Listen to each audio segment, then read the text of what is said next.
All right, it's time for another exciting episode of the Sci-Fi Podcast. Cue music.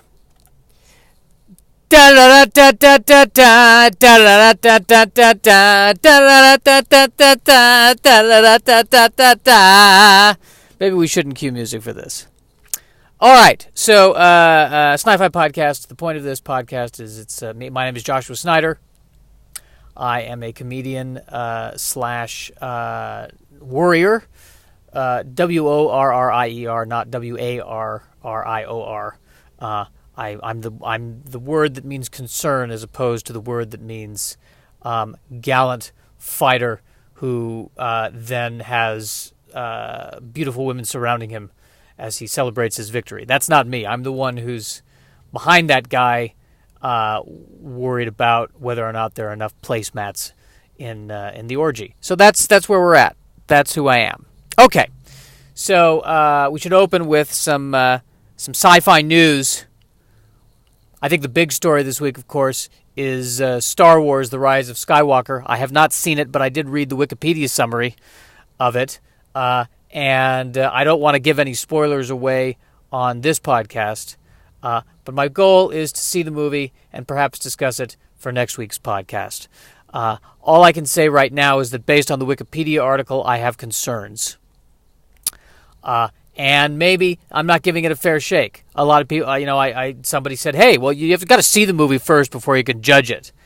And is that true? I don't know. Is that so? There's a lot of movies and TV shows and books out there where I see it afterwards. I could have gone, you know what? I could have gotten this from the Wikipedia article. I could have saved time and money on it. I don't know. So I'm not giving any judgment. I'm just saying I have concerns. That's all I'm saying. That's my only thought there on the big Star Wars thing. I mean, all I've seen of it so far have been the trailers and a few clips here and there.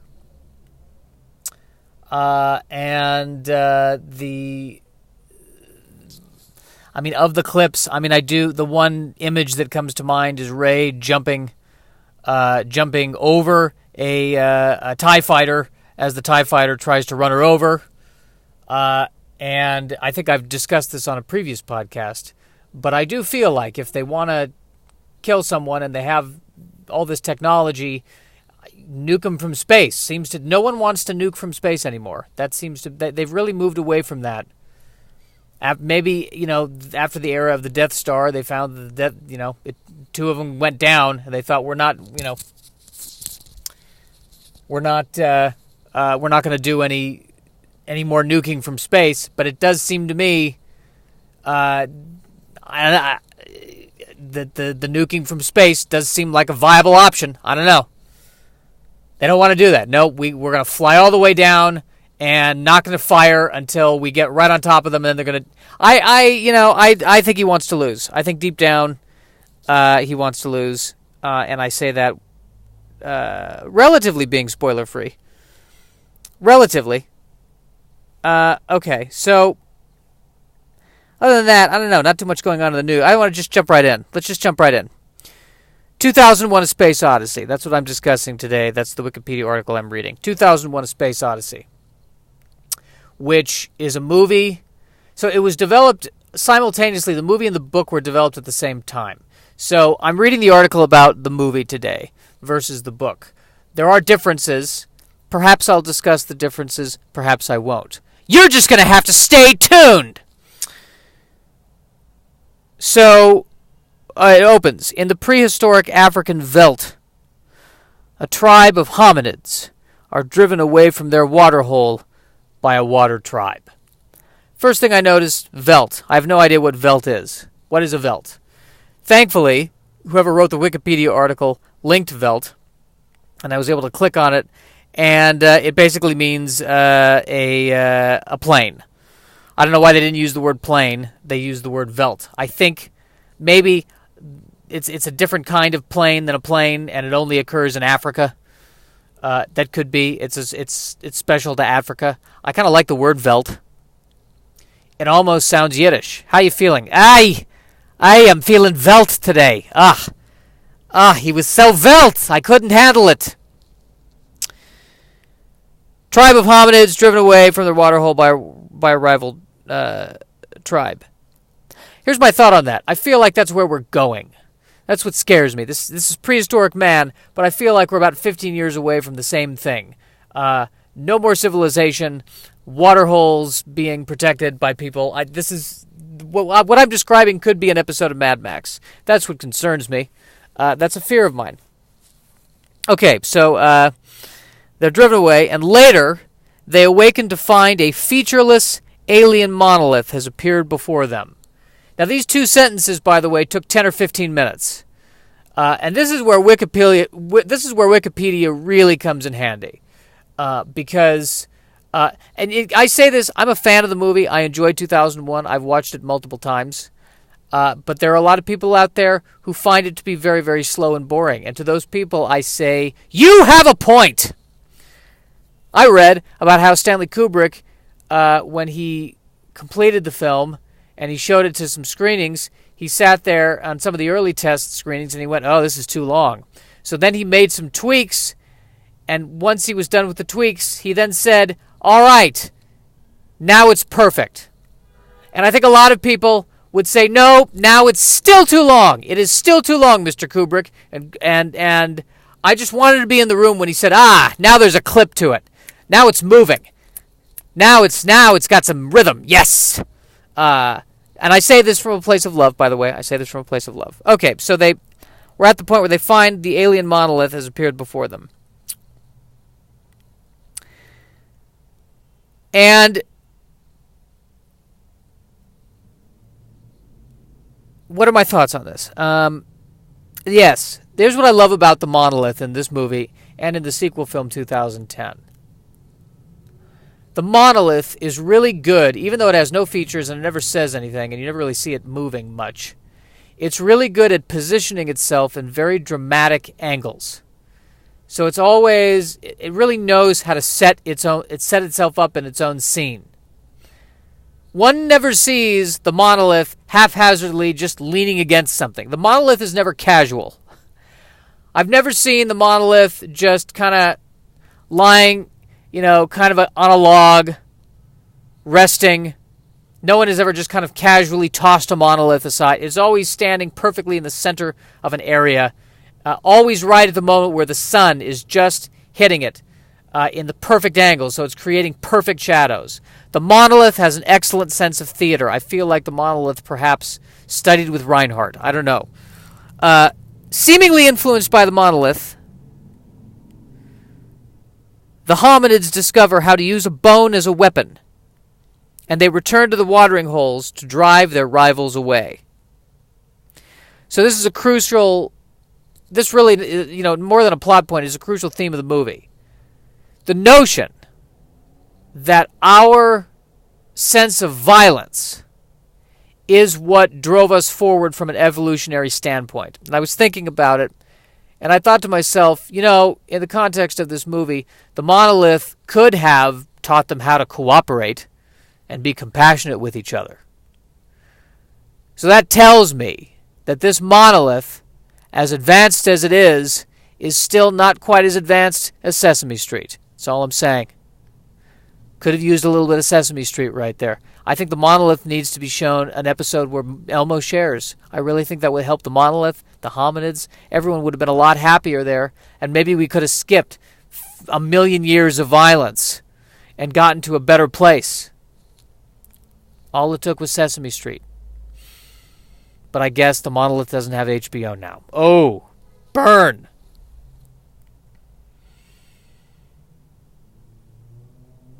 Millions of years later, this movie jumps.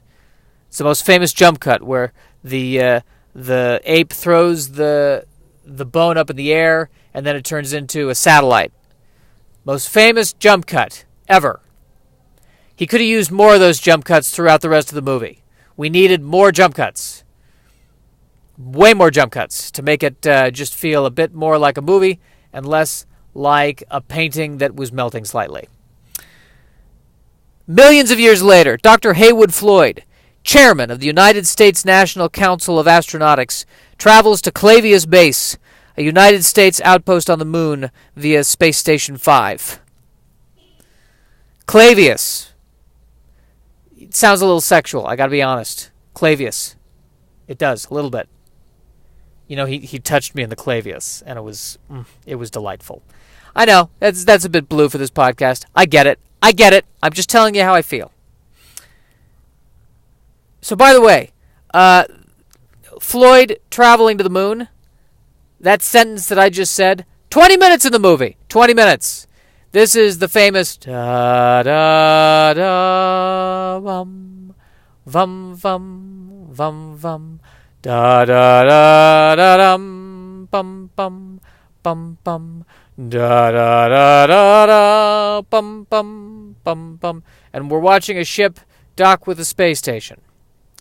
And Floyd is sitting there sleeping. We're watching somebody sleep. That's what's happening for 20 minutes. We're watching somebody who's really good at traveling, sleeping. That's what we're watching. So if you really want to watch 2001 and let's say you're on an airplane and you don't have access to it, just turn and look at the person next to you and watch them sleep for 20 minutes, and there you go. There's your movie.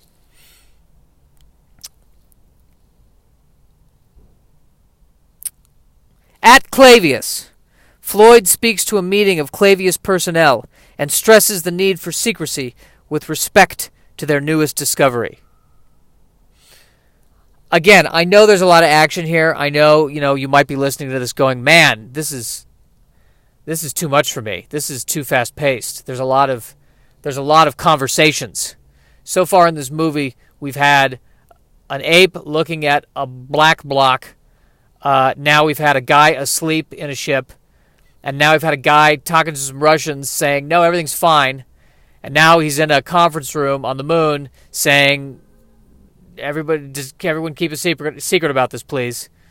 And they're in a conference room, and I noticed there were carafes with water in the conference room, so everyone was well hydrated. That's the movie! That's the movie that's happening right now. Most famous science fiction movie ever made. That is what's happening.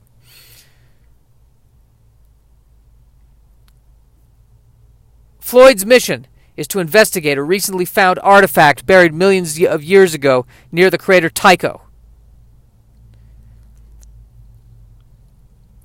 I also did notice, by the way, in the conference room where he's saying we got to stress secrecy, towards the beginning of that scene, there's a guy in there that's taking a movie of it. He's taking pictures and he's taking footage. And so I just thought to myself, well, this typical politics. They say we need to keep secrecy, and 2 days from now it's going to be on WikiLeaks. And everyone's going to know that they found a monolith. That was a strange moment in that in the movie. But then again, would we expect a normal moment in the movie? I suppose not. Floyd and the others ride in the moon bus to the artifact, a monolith identical to the one encountered by the ape man. Now there was a part, by the way, and Wikipedia, they did not include this in the Wikipedia page because they know that you have precious time and it's trying to help you. But there was a moment when they're already on the moon, and they're traveling to the monolith, where they're stopping to eat sandwiches. Here's the thing. If there's a science fiction film involved, and they're stopping to eat sandwiches, maybe, I complain a lot about how a lot of these new sci-fi movies, it's like nonstop action. I think this is a little bit too far in the opposite direction. Just a little bit. Main character is stopping. They're stopping to have a sandwich, and I think they just talked about, these are pretty good. Yeah, these are nice. Oh, these are good. These are good sandwich. Do you want something to drink with that? Yeah, sure, I'll take something to drink with that. Yeah. That was the scene. Did we need that? Did we need that? Did we need that? It's fun to see people, I guess it's just a moment in space. That's nice. No witty banter even either. Just, it's a nice sandwich. Yeah, that is. Yeah, that is. I'm glad we're here. We're the most boring people we could possibly be. We're here right now. Yeah, nice sandwich. Yeah, that's good. That's good. We're about to go look at a block that's dramatically placed. They go to the monolith. They examine it. Naturally, it's, again, dramatically placed. Not leaning against anything. Not on the side. It's in the center of whatever it is they're looking at. It's struck by sunlight, and it emits a high-powered radio signal.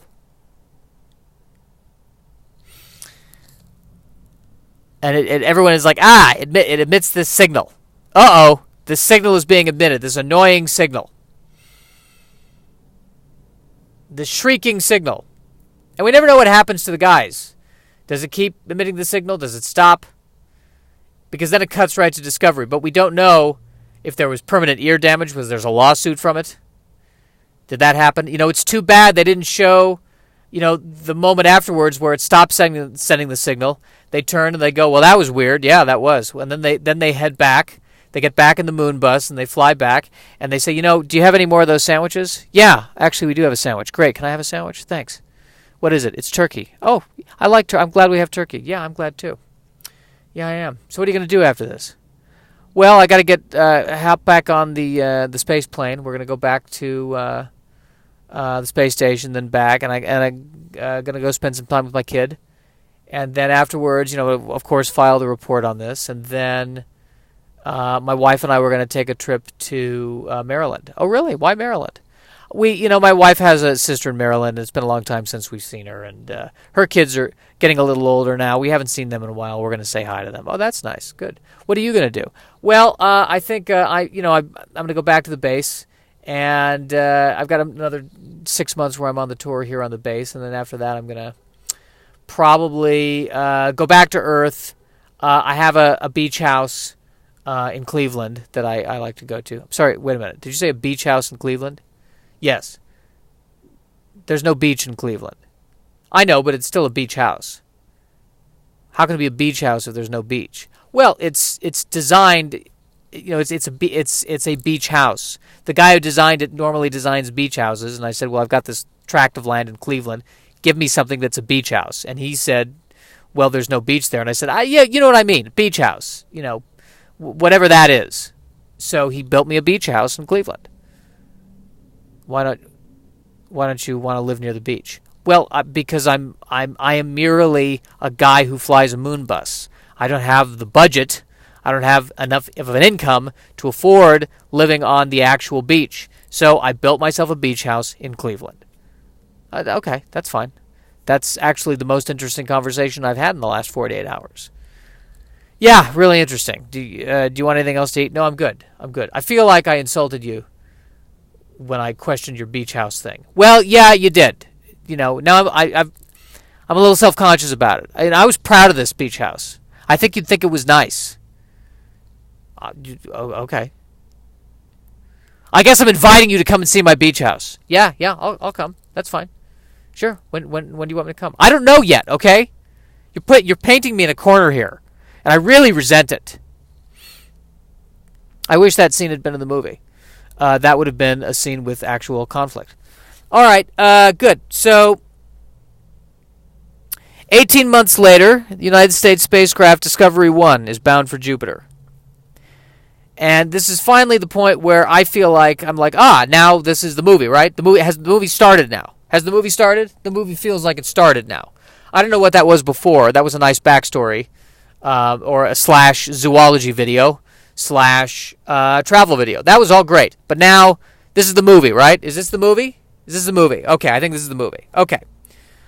On board are mission pilots and scientists Dr. David Bowman and Dr. Frank Poole, along with 3 other scientists in suspended animation.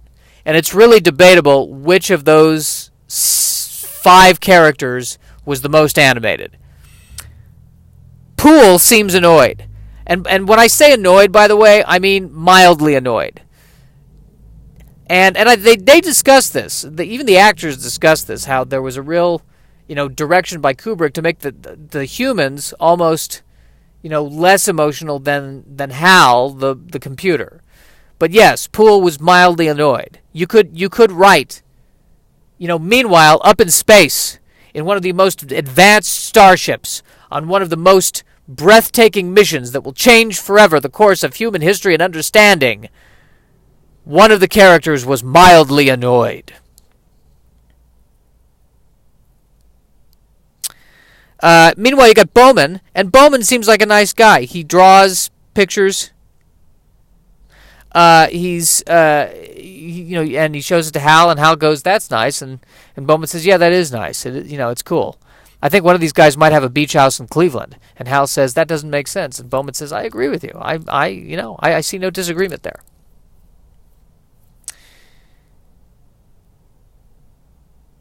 So most of Discovery's operations are controlled by HAL, a HAL 9000 computer with a human personality.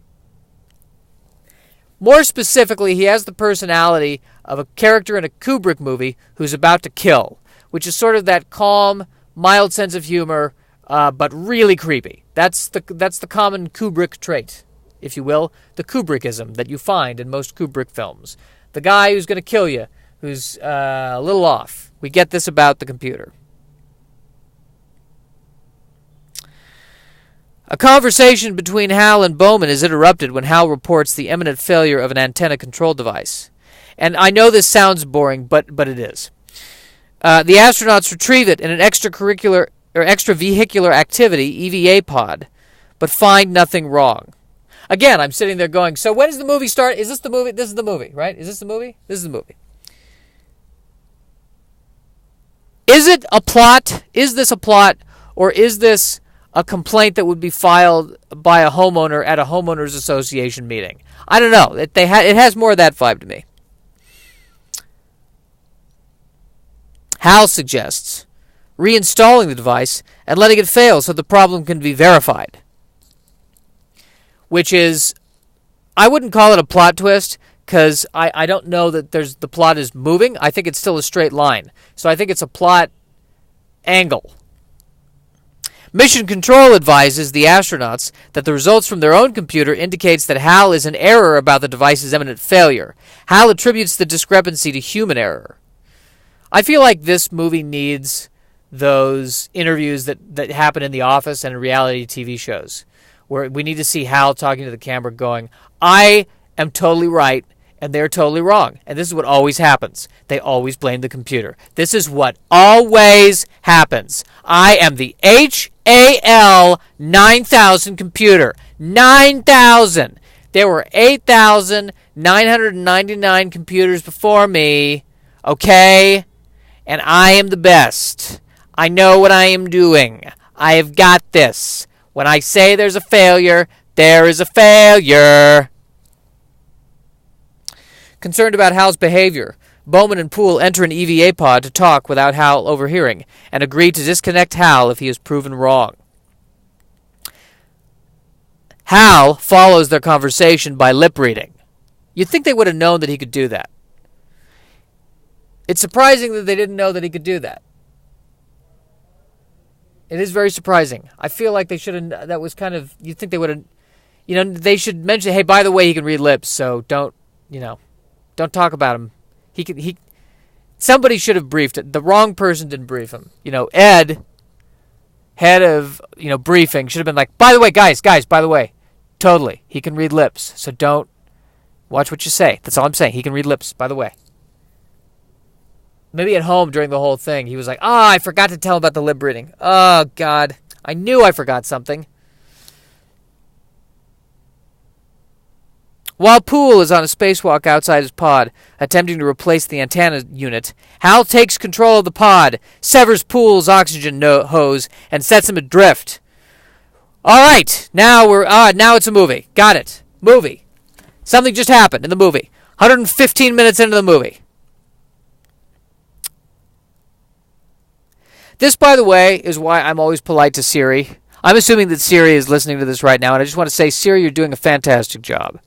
I always try to say please and say thank you to Siri, because we never know. We're getting to that point. We're getting to the point where Siri's going to be watching those Star Wars movies, going, boy, those droids really are not treated well, are they? The other thing I've noticed too is that in when I'm watching this scene in the movie, Dave Bowman is watching the pod and Frank make the spacewalk. And if you've never seen 2001: A Space Odyssey, the ships in that movie move very slowly. Very slowly. I know theoretically they're moving at thousands of miles an hour, but the pod, it doesn't just, run into Poole and do this. It turns very, very, very, very slowly, and then it starts moving very, very slow. And the fact that Dave didn't see that, the only conclusion I can reach is that Dave started to watch the movie he was in, lulled himself into a stupor, and then didn't notice what happened. Bowman takes another pod to rescue Poole. While he is outside, Hal turns off the life support functions of the crewmen in suspended animation, thereby killing them. That was a creepy moment. That was a harsh scene. There was a lot of beep, beep, beep, beep.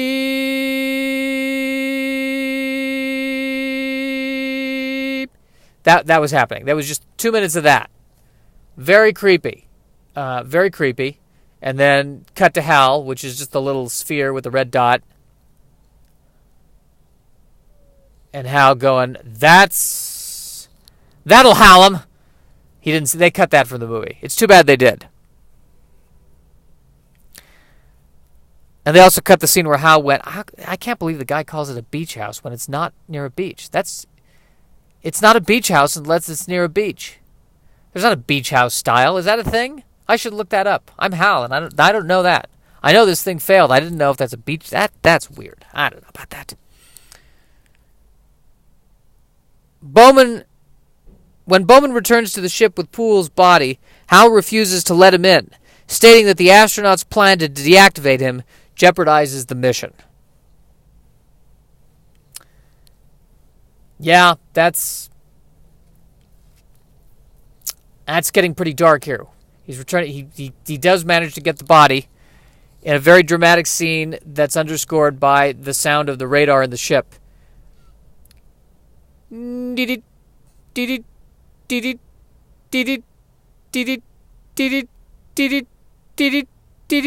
That's him getting closer to the body.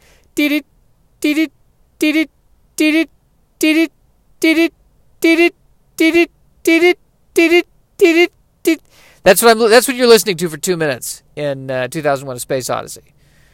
I feel like if a child has severe ADHD or ADD, and you make that child watch 2001: A Space Odyssey, that is torture, according to the Geneva Convention. That is torture. That is what that is. Bowman. So, and then what? After Hal says, I'm not letting you back in. Bowman lets Poole's body go, and Poole's body flies away, which was very sad. Very, very sad, and that could very well mean. And actually, interestingly enough, in one of the sequel novels, 3001, they actually find Poole's body 1,000 years later and bring him back, which is a kind of a cool notion. Better that than, 20 years later, there's another ship flying, and bam, there's this dead body. I spilled my soup. There's a body. What happened? There was a body. A body just hit the window. I spilled my soup all over the place. God. How is there a body out here? I think it was the guy. It was Poole. It was Poole? What would be the chances that his body would hit this ship? God.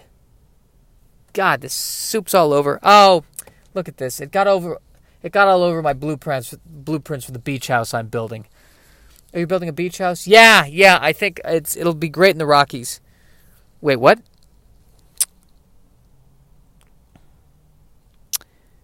Hal tries to reassure Bowman. Oh, I'm sorry, I skipped something. Bowman opens the ship's emergency airlock manually, enters the ship, and proceeds to Hal's processor core, where he begins disconnecting Hal's circuits. Which in the movie, Hal's circuits are a bunch of these clear, seemingly these clear plastic blocks, and Dave just takes the blocks out one by one. Very, very complex computing. It basically looks like a bunch of tape decks. It takes years to learn how to put it in and put it out. Real computer scientists, it takes them forever. Very, very complex equipment.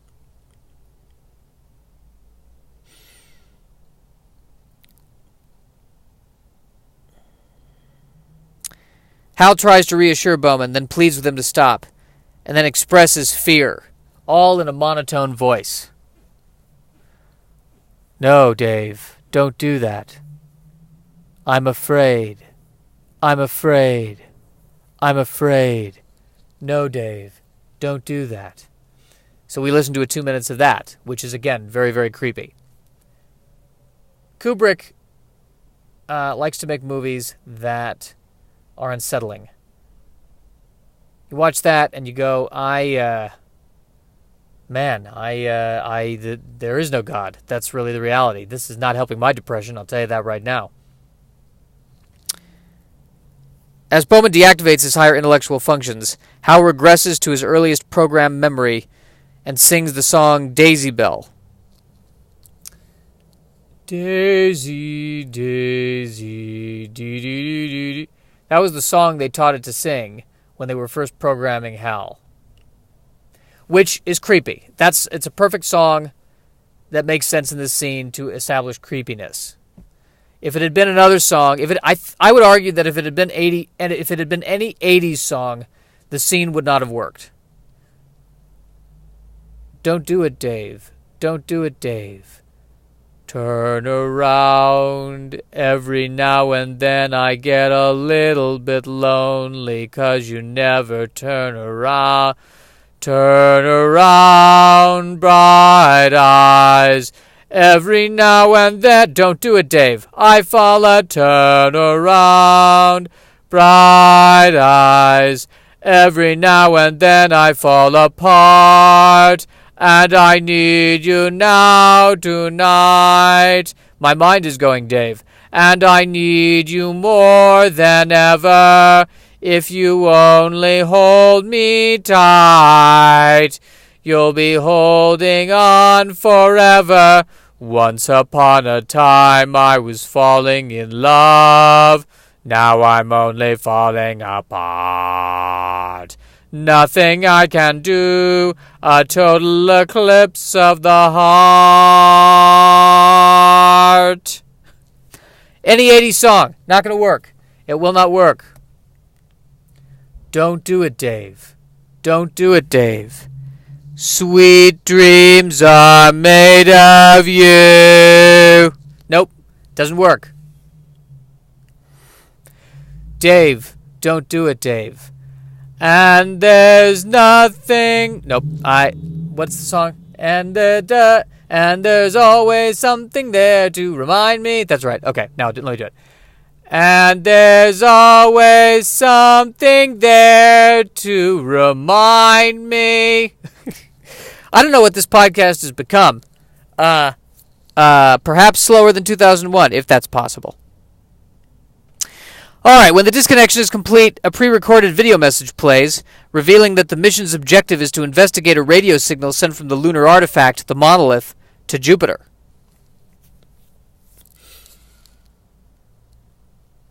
What do they think they were going to do? To just explore Jupiter? They didn't want the astronauts to know that until after they got to Jupiter. I don't know why. What were they afraid the astronauts were going to do if they knew that before they got to Jupiter? Why would you not want to tell scientists who want to be out there to explore basically new life that there might be new life? We need to keep this a secret from the scientists. Why? Well, what would they do if they had the secret? I don't know. Maybe plan, study, come up with a way to communicate, be useful. At Jupiter, Bowman leaves Discovery 1 in an EVA pod to investigate another monolith orbiting the planet.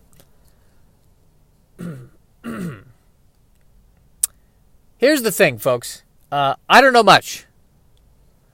But I will tell you that if there's a giant rectangular thing that's just floating out there, I think I'll leave it alone. I think I'll let it just be. I will let that alone. That's not something. It looks expensive. I don't need to walk near it. I don't need to figure out what it is.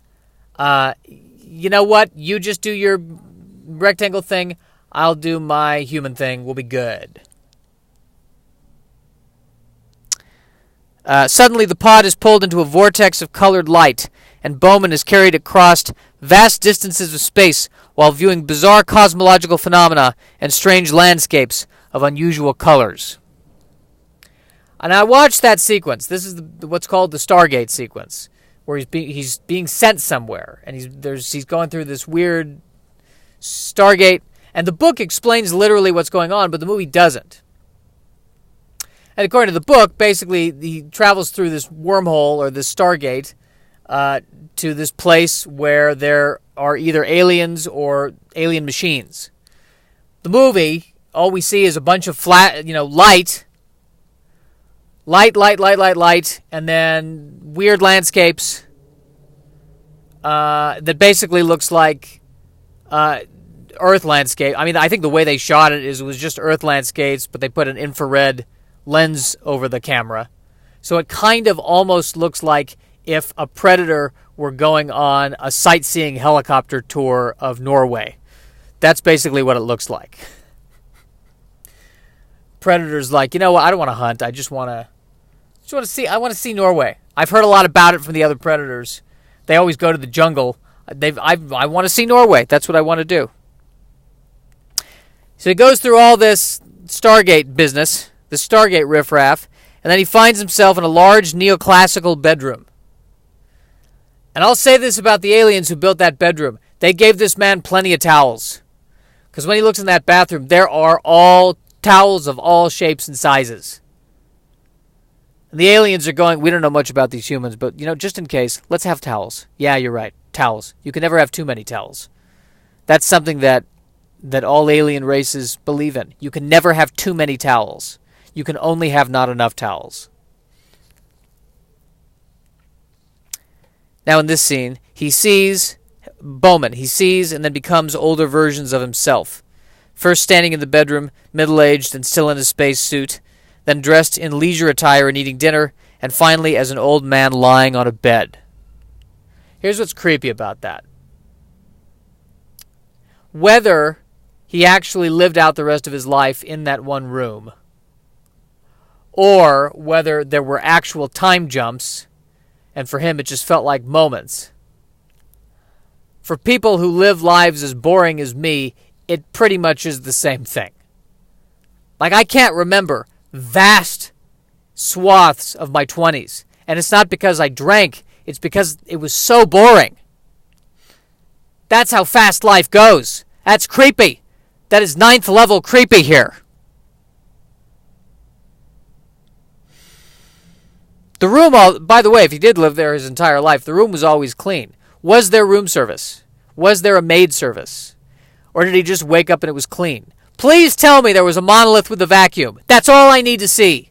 That would make this podcast worth it. To see a monolith with a vacuum. You're not even sure how it's holding the vacuum, but just somehow there's a monolith and a vacuum. And then the monolith kind of turns and sees that you're looking at it. And then suddenly the vacuum just drops and the monolith stands still, hoping that you didn't notice it vacuuming. God! Why was that not in the movie?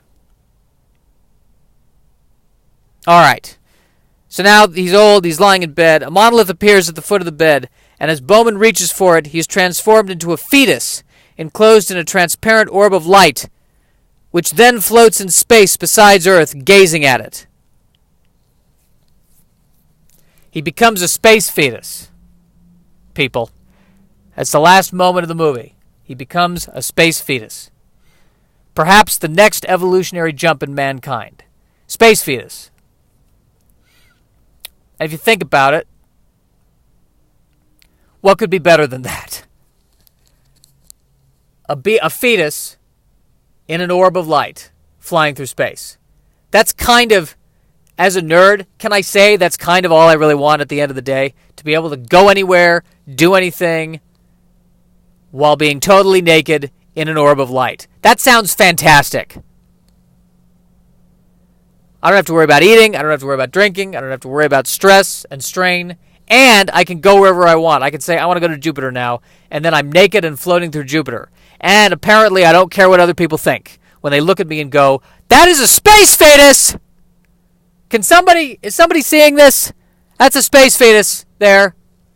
That's, by the way, and I've talked about this before, I want there to be a scene at the end where the fetus is floating by that space station. And a guy looks at the space station and he's like, yeah, no, nothing. I'm thinking about the beach house. What is that? What is that?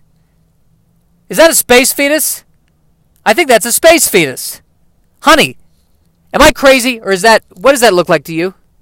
Looks like a fetus in space. Yes! Should we...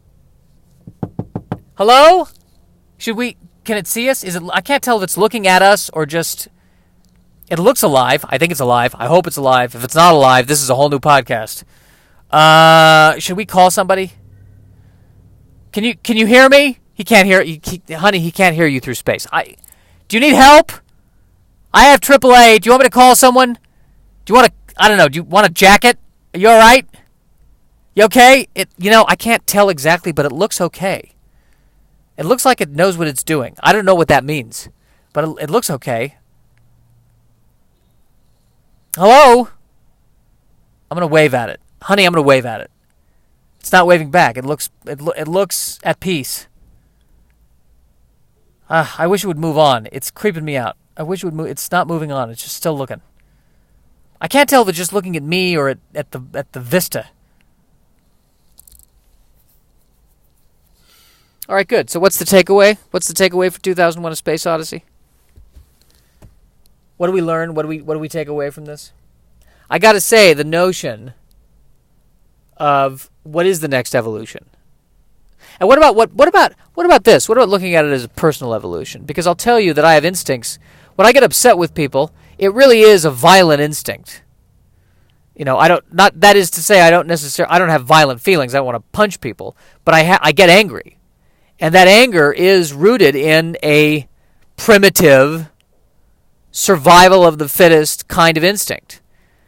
And it is something that I have to, in certain situations, I guess suppress, but I want to get to the point where I don't react off that instinct, or maybe I don't even have that instinct. Or maybe I only have, that flight or fight when it's a legitimate situation where my life is in danger, but when my life is not in danger. How can I evolve to be more like the naked fetus? I want to be as laid back as a naked fetus in space. A naked fetus is like, oh, look, the Earth. That's okay. That's cool. I like that's neat. I'm jiving. I want to get to the point where I'm space fetus calm. That's what I want. What kind of meditation practice is going to get me there? That is my question to you. And that is the wrapping up of this podcast. 42 minutes and 36 seconds and counting. I think we did it. I would have liked to have had more news up top, but nothing in the news really struck me this week. It was pretty Star Wars centric. So we'll see what happens next week. Maybe it'll be a review of Star Wars. Maybe it'll be a review of something else. I don't know. But we'll find out together here on the Sci-Fi Podcast.